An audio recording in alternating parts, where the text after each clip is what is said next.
Hey guys, welcome back to our Python tutorial. Step 1. Enter a number. Ask the user to type a number. By default, input is taken as string to we use into convert into the integer. Whenever the number user types will be stored in the variable number. Example, if you type 5, then the number equals 5.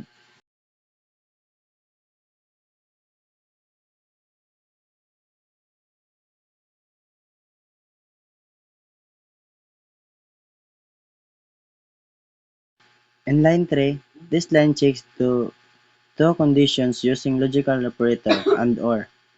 Number and 1 and ito. Check if the number is between 1 and 10. Both conditions must be true because of the operator.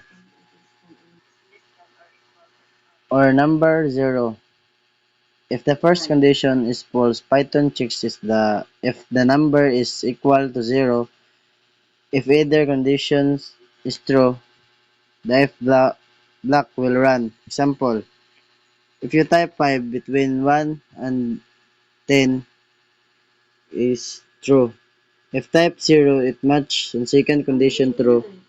If type 15, both are false.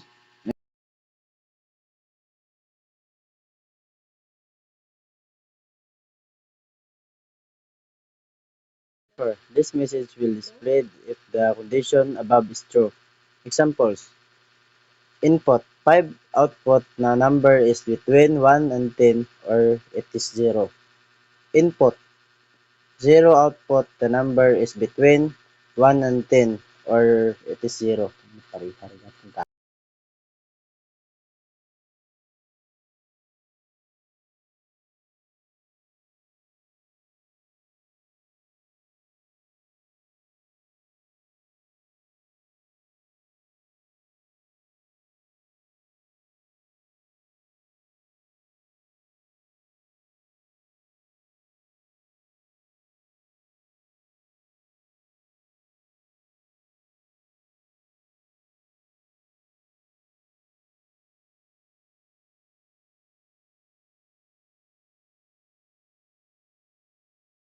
Line 6 and 7. The else part runs only if conditions is false. Example, input 15, output the number is outside the range of and not 0. Input 3, output the number outside the range of and not 0.